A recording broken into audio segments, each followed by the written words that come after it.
ദേശീയ ഗാനാലാപന സമയത്ത്, അതായത് അസംബ്ലി സമയത്ത് ഒച്ച വെച്ചും മറ്റു പ്രവൃത്തികളിൽ വ്യാപൃതരായും ദേശീയ ഗാനത്തോട് അനാദരവ് കാണിച്ച വിദ്യാർത്ഥികളെ അധ്യാപിക ഒരു മുറിയിൽ പൂട്ടിയിട്ട് അതിനുശേഷം ഏത്തമിടിയിപ്പിച്ചു എന്നൊരു വാർത്ത 2-3 ചാനലിൽ ഗംഭീരമായി കൊടുക്കുകയും നാം എല്ലാവരും തന്നെ അത് കാണുകയും കേൾക്കുകയും ഒക്കെ ചെയ്തു. അത് 9ലും 10ലും പഠിക്കുന്ന വിദ്യാർത്ഥികളാണ്. അതായത് ചെറിയ ക്ലാസ്സിലാണെങ്കിൽ നമുക്കത് കറക്റ്റീവ് മെഷേഴ്സാണ് എടുക്കേണ്ടത്, പണിഷ്മെൻറ്റ് പാടില്ല എന്ന് പറയാം. പക്ഷേ ഇത് ചെയ്തത് 9ലും 10ലും പഠിക്കുന്ന വിദ്യാർത്ഥികളാണ്. 9ലും 10ലും പഠിക്കുന്ന വിദ്യാർത്ഥികൾ എന്ന് പറഞ്ഞാൽ 14ഉം 15ഉം വയസ്സായ കുട്ടികളാണ്. 3 വർഷം കൂടി കഴിഞ്ഞാൽ സിമിലർ അല്ല, ദ സെയിം ജസ്റ്റർ അവർ ചെയ്തിട്ടുണ്ടെങ്കിൽ അവർ നിയമത്തിൻ്റെ മുന്നിൽ കുറ്റവാളികളാണ്.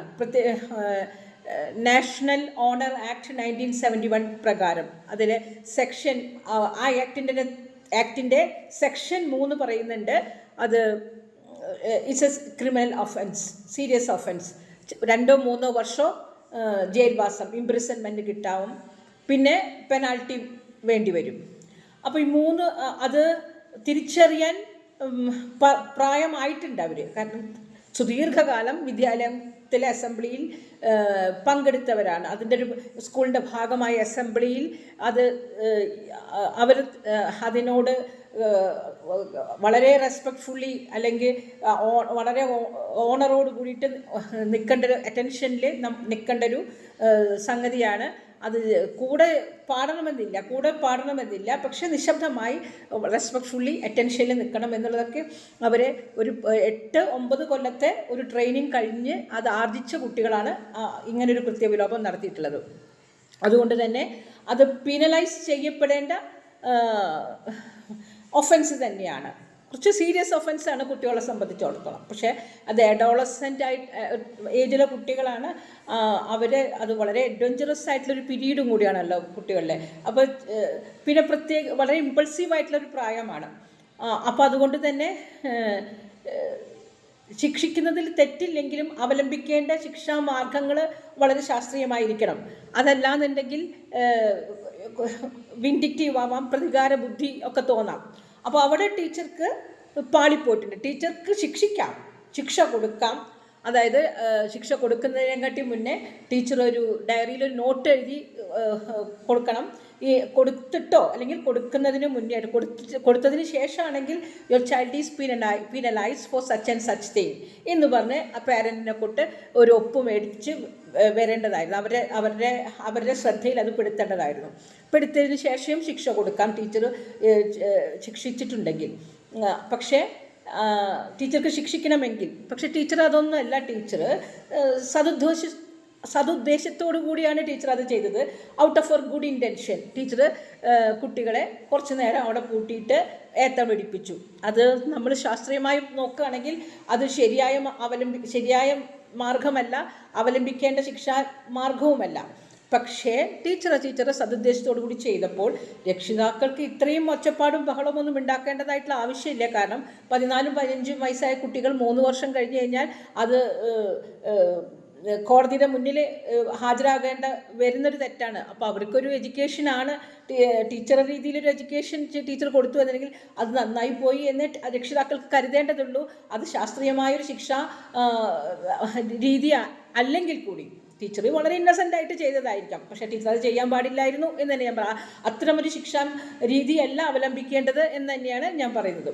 കാരണം നമ്മൾ മെത്തഡോളജി വളരെ സയൻറ്റിഫിക് ആയിട്ടുണ്ട്, പെഡഗോജി ഒക്കെ നല്ല. അതോടൊപ്പം തന്നെ ഈ അഡോളസൻസിനെ കൈകാര്യം ചെയ്യുമ്പോൾ നമ്മൾ അഡോളസൻസിനെയോ കുഞ്ഞുങ്ങളെയൊക്കെ കൈകാര്യം ചെയ്യുമ്പോൾ ഇവരുടെ ഈ energy sublimation of energy process ഉണ്ട്, വിമലീകരണ പ്രക്രിയ ഉണ്ട്.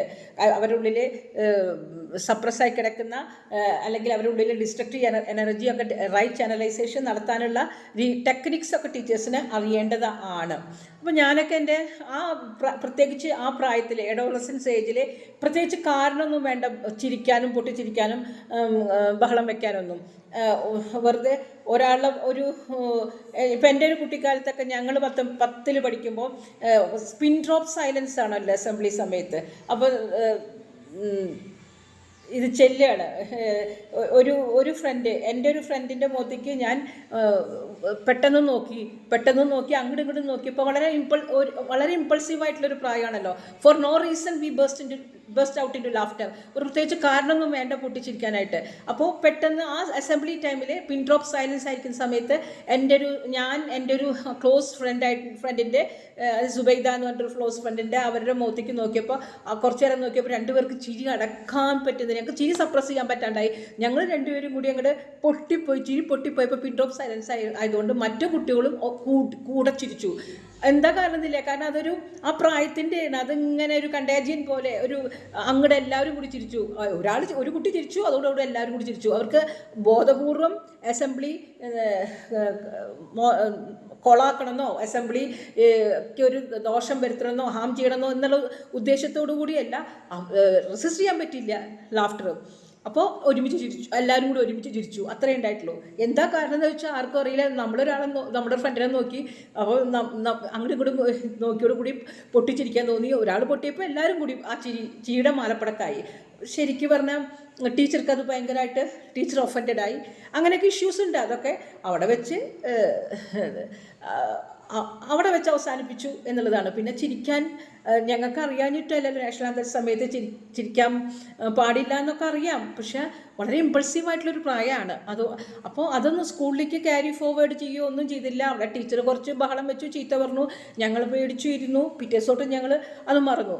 അപ്പോൾ അങ്ങനത്തെ ഒരു കാലമൊക്കെ പോയി. ഇപ്പോൾ രക്ഷിതാക്കൾ അത് വലിയ ഇഷ്യൂ ആക്കണു. 4 കൊല്ലം കഴിഞ്ഞാൽ അത് അവർ നേരിടേണ്ടി വരുന്ന ലീഗൽ പ്രൊസീജിയർ എന്താണെന്നുള്ളത് രക്ഷിതാക്കൾക്ക് അറിയാൻ പാടില്ലാഞ്ഞിട്ടൊന്നല്ല. കുട്ടികൾ വെണ്ണക്കട്ടികളെല്ലാം ഉരുകിപ്പോകുമെന്നുള്ള രീതി ശരിയായില്ല ഈ മുതിർന്ന കുട്ടികളോട് എന്ന് തന്നെയാണ് എനിക്ക് പറയാനുള്ളത്. പക്ഷെ അതോടൊപ്പം തന്നെ ടീച്ചർമാർ അവലംബിക്കേണ്ട ശിക്ഷാ രീതികൾ കുറച്ചും കൂടിയൊക്കെ ശാസ്ത്രീയമാക്കേണ്ടതുണ്ട്. ഈ കുട്ടി അവിടെ വയലേറ്റ് ചെയ്ത കുട്ടികളുണ്ടല്ലോ, ആ നിയമം ലംഘിച്ച് അല്ലെങ്കിൽ ദേശീയ ഗാനത്തോട് അനാദരവ് കാണിച്ച കുട്ടികളെ ഏത്തമിടിപ്പിക്കുകയും വാതിലടച്ച് പൂട്ടിയിടുകയൊക്കെ ചെയ്യുന്നതിന് പകരമായിട്ട് ഈ കുട്ടികളെ തന്നെ പല രീതിയിൽ, അതായത് ശരിയായ രീതിയിൽ അത് സ്വാംശീകരിക്കപ്പെട്ടിട്ടില്ല കുട്ടി.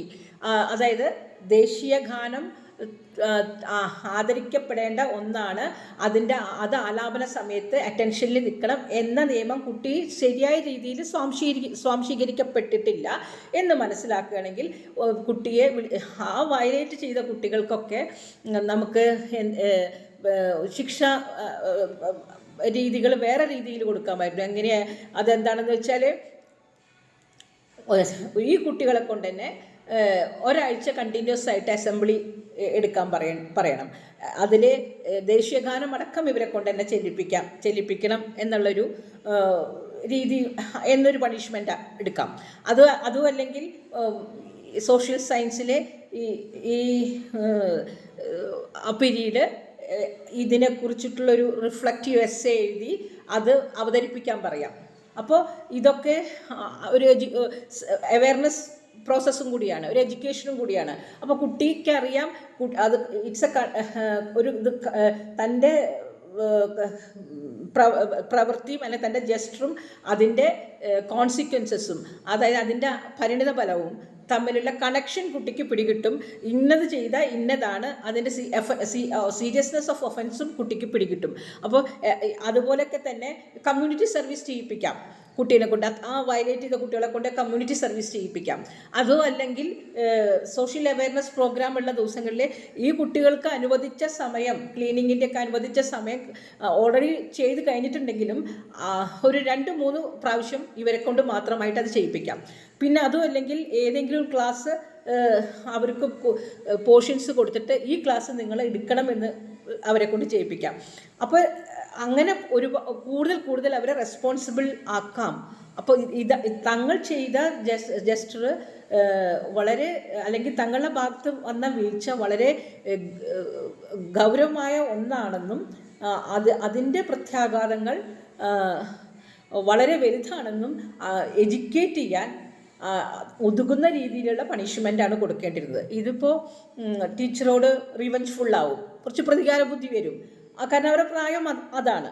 അപ്പോൾ അത്തരം ശിക്ഷാ നടപടികളിലെ പരിഷ്കാരമാവാം, കാലത്തിന് അനുസരിച്ച പരിഷ്കാരമാവാം എന്നാണ് എനിക്ക് തോന്നിയിട്ടുള്ളത്.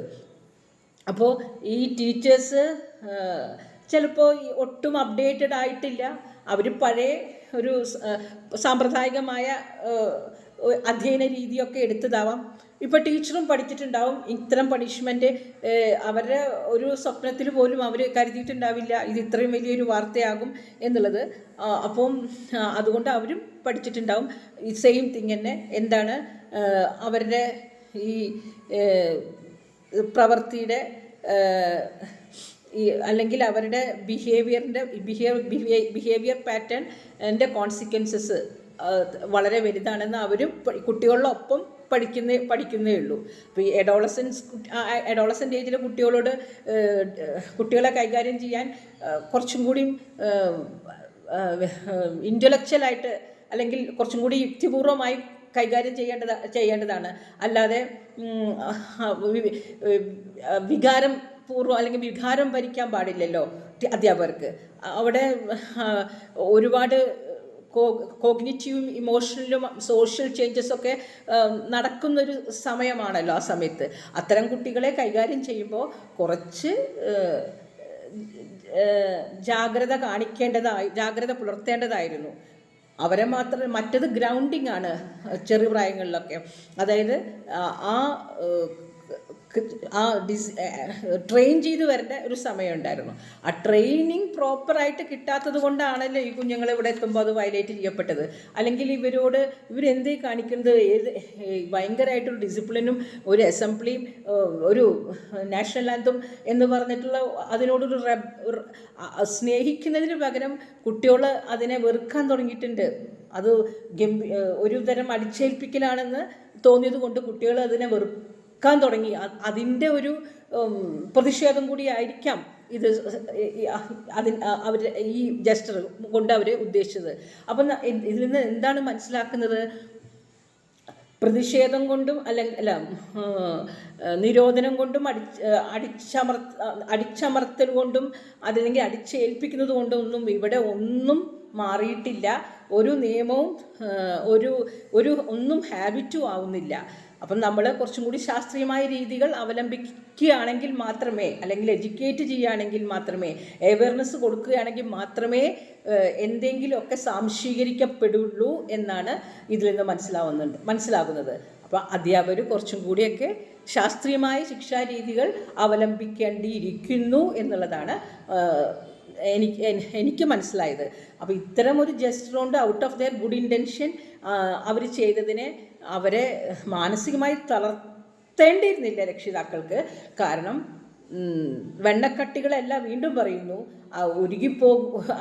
ഇതേ കുഞ്ഞുങ്ങൾ തന്നെ ഈ എൻട്രൻസ് കോച്ചിങ്ങിലൊക്കെ പോകുമ്പോൾ ഈ രക്ഷിതാക്കൾ കൊണ്ട് ആക്കുന്ന എൻട്രൻസ് കോച്ചിങ്ങിൽ വലിയ പ്രൊഫസർമാർ നടത്തുന്ന എൻട്രൻസ് കോച്ചിങ് ക്ലാസ്സസിൽ എന്ത് തെറി കേട്ടാലും രക്ഷിതാക്കൾക്ക് വിഷമമില്ല. ടീഷർട്ട് ഇട്ട് വന്ന് ക്ലാസ്സിലിരിക്കുന്ന ആരാ മീൻകാരൻ എന്ന് ചോദിക്കും. പിന്നെ കിട്ടിയില്ല, ചോക്ക് കൊണ്ടെടുത്ത് എറിയും. അറ്റൻഷൻ കുറച്ച് ഡീവിയേറ്റ് ചെയ്ത് പോകുന്ന ചോക്ക് എടുത്തെറിയും, പെന്നെടുത്തെറിയും. പിന്നെ അപ്പനെ വിളിക്കും, തന്തയ്ക്ക് വിളിക്കും. അതൊന്നും രക്ഷിതാവിന് ഒരു പ്രശ്നമേ ഇല്ല അവിടെ. അല്ലെങ്കിൽ അവർ നാളെ പൊക്കോളം പറയും, എൻ്റെ കുഞ്ഞിന് അല്ലെങ്കിൽ എൻ്റെ മകന് എൻ്റെ മകൾക്ക് MBBS കിട്ടില്ല, എൻജിനീയറിങ്ങിന് കിട്ടില്ല എന്ന് പറയും. അവിടെ എന്ത് കോംപ്രമൈസിനും എന്ത് ആവാനും ആത്മാഭിമാനത്തിന് കുഞ്ഞിന് എത്ര കണ്ട് ക്ഷതമേറ്റാലും അതൊക്കെ വിട്ടുകള എന്ന് പറയുന്ന രക്ഷിതാവ് തന്നെയാണ് ഇവിടെ ഇത്തരം സ്ഥലത്ത് വരുമ്പോൾ സതുദ്ദേശത്തോട് കൂടെ ചെയ്യുന്ന പണിഷ്മെൻറ്റിനെ ഈ വിധം നഖശികാന്തം എതിർക്കുന്നത്. അപ്പോൾ രണ്ടുപേരും, രക്ഷിതാക്കളും അധ്യാപകരും കുറച്ചുകൂടി വളരെ ഗുഡ് സെൻസിൽ വളരെ എടുക്കുക, കാര്യങ്ങൾ കുറച്ചും കൂടി നല്ല രീതിക്ക് കാര്യങ്ങൾ എടുക്കുകയാണെങ്കിൽ നല്ലൊരു തലമുറയെ നമുക്ക് വാർത്തെടുക്കാൻ സാധിക്കും. പിന്നെ കുഞ്ഞുങ്ങൾ ഫ്രീഡമാണ്. ഇങ്ങനെ ചട്ടക്കൂടിലിങ്ങനെ ഒതുങ്ങി അവർ പ്രൊട്ടസ്റ്റ് ചെയ്യാണ്.